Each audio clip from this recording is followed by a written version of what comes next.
Bank నిఫ్టీలో trading తీసుకోవట్లేదు. But trade explanation చెప్తున్నాను. ఎలా ఉంటుందని చెప్పి. ప్రైస్ డెలివరీ చూస్తుంటే మనకి ఇది ఒక డిమాండ్ నుంచి వెళ్తుంది. వెళ్ళిన తర్వాత ఇది జస్ట్ ఇండ్యూస్‌మెంట్ కలెక్ట్ చేసుకుంది. కలెక్ట్ చేసి ప్రీవియస్ ఇక్కడ ఏదైతే పుల్ బ్యాక్ ఉందో ఆ పుల్ బ్యాక్‌లో వచ్చి మిటిగేట్ చేసి తక్కువ అంటే నా మిటిగేషన్ ఎక్కువ శాతం 80% అన్న ఉండాలి. సో మిటిగేట్ చేసి మళ్ళీ కొత్త స్ట్రక్చర్ క్రియేట్ చేసింది. ఇది ఈ ప్రెజెంట్ కరెంట్ టైం ఫ్రేమ్ గురించే మాట్లాడుతున్నా. తర్వాత మళ్ళీ కిందకి వచ్చిన తర్వాత ఈ ఏదైతే మన డిమాండ్ ఉందో అది ప్రీవియస్ ఏదైతే ఇండ్యూస్మెంట్ పుల్ బ్యాక్ ఉందో ఆ ఇండ్యూస్మెంట్ పుల్ బ్యాక్ని బ్రేక్ చేసి కంటిన్యూషన్ డిమాండ్ ఏదైతే ఉండేదో నాకు అది బ్రేక్ చేసి కంటిన్యూషన్ సప్లై ఇచ్చింది. కంటిన్యూషన్ సప్లై ఇచ్చినప్పుడు ఇక్కడ నుంచి నేను కంటిన్యూ చేయాలి ప్రీవియస్ డిమాండ్ వరకుని. బట్ ఇక్కడ ఏం జరిగింది, అది అలా కాకుండా కంటిన్యూషన్ సప్లైని బ్రేక్ చేసింది. బ్రేక్ చేసిన తర్వాత మనం ఏం ఎక్స్పెక్ట్ చేయొచ్చు అంటే ఈ ప్రీవియస్ లెగ్ నుంచి హై నుంచి ఈ లో లోపల ప్రీమియంకి ఖచ్చితంగా వెళ్తుందని చెప్పి సెల్లింగ్ సైడ్ వెళ్ళాలనుకుంటే. ఓకే, సో అది సెల్లింగ్ సైడ్కి వెళ్ళడానికి ఇక్కడ లాస్ట్ సప్లై మనకి ఇక్కడ ఉంది. సో లాస్ట్ సప్లైకి వెళ్ళింది, అక్కడి నుంచి రిజెక్షన్ స్టార్ట్ అయింది. సో ఇప్పుడు ఈ డిమాండ్ నుంచి మళ్ళీ మనం కంటిన్యూ చేయొచ్చు అంటే చేయకూడదు, ఎందుకంటే ఇది ఎక్కడ లేదు, ఇది దేనికి అటాచ్ లేదు, ఇది just fair value gap. So ఈ లో ఖచ్చితంగా బ్రేక్ అవుతుంది, ప్రీవియస్ మన డిమాండ్ ఏదైతే ఉందో అక్కడ వరకు మార్కెట్ వస్తుంది.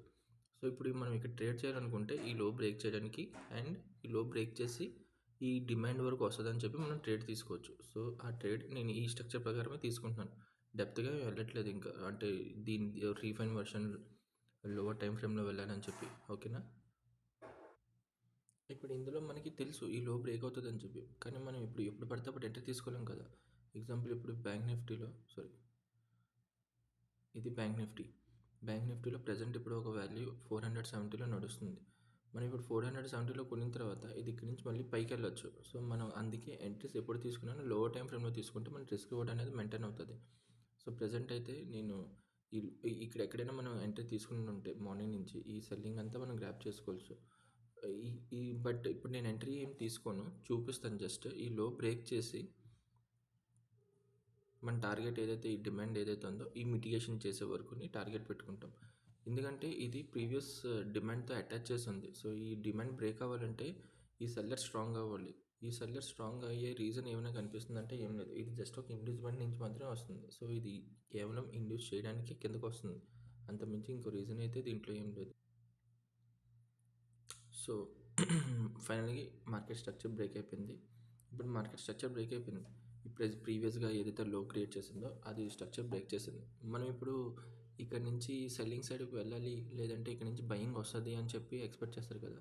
ఆ బయింగ్ రావాలంటే ఖచ్చితంగా ఈ డిమాండ్ అనేది మిటిగేట్ అవ్వాలి.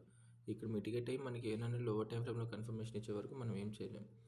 అయితే నేను ఈ ఫ్లోలోనే అంటే ఇంతవరకు బ్రేక్ అయింది కాబట్టి ఈ ఫ్లోలోనే నేను ఎంట్రీ తీసుకున్నాను ఒకటి. సో అరౌండ్ ఒక 15,000 అలా నడుస్తుంది. సో నా 5% టార్గెట్ వస్తే మాత్రం నేను ఎగ్జిట్ అయిపోతాను.